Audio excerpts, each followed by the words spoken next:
बिस्मिल्लाहिर्रहमानिर्रहीम, अस्सलाम वालेकुम। आप देख रहे हैं AR न्यूज। पूरे मुल्क की तरह साहिवाल में भी ट्रांसजेंडर बिल के खिलाफ जगह जगह पर एहतजाज जारी है। इसी तरह ब्राइट स्टार स्कूल में भी बच्चों, वालिदैन और टीचर्स ने ट्रांसजेंडर बिल के खिलाफ अपना एहतजाज रिकॉर्ड करवाया और बिल मंजूर करने पर शदीद गम और गुस्सा जाहिर किया। टीचर्स और वालिदैन ने कहा कि 2018 से जो ट्रांसजेंडर बिल तैयार हो रहा है वो 2022 को मंजूर कर लिया गया है, जो कि एक मुसलमान होने के नाते से हम इस बिल को नामंजूर करते हैं। इस मौका पर टीचर्स और वालिदैन ने गुफ्तगू भी की। आइए जानते हैं।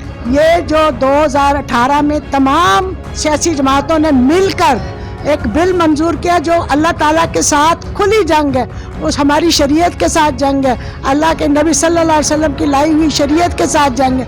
कुरान पाक में साफ फरमाया गया है कि ना मर्द मर्द के साथ, ना औरत औरत के औरत मर्द या मर्द औरत की मुशाबहत इख्तियार करे, वरना उनको उन्हीं के उसमें उठाया जाएगा।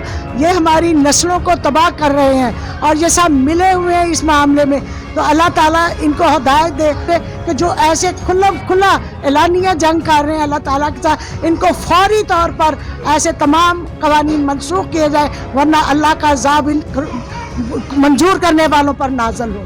हमें ये ट्रांसजेंडर बिल बिल्कुल भी मंजूर नहीं, जो कि 2018 में ये जो बिल पास हुआ, तमाम जमातों ने पास किया, ये बिल्कुल कानून शरीयत के खिलाफ है। अल्लाह ताला ने साफ साफ कुरान मजीद में जिक्र किया है कि फाल बदलना कुफार में से है, और जो भी बंदा इस बिल को पास करेगा या जो भी इस कानून पर अमल करेगा वो कौमे लूत में हो जाएगा, और इनको कब्र क़यामत में मरने के बाद भी इन लोगों का अंजाम बिल्कुल कौमे लूत जैसा होगा।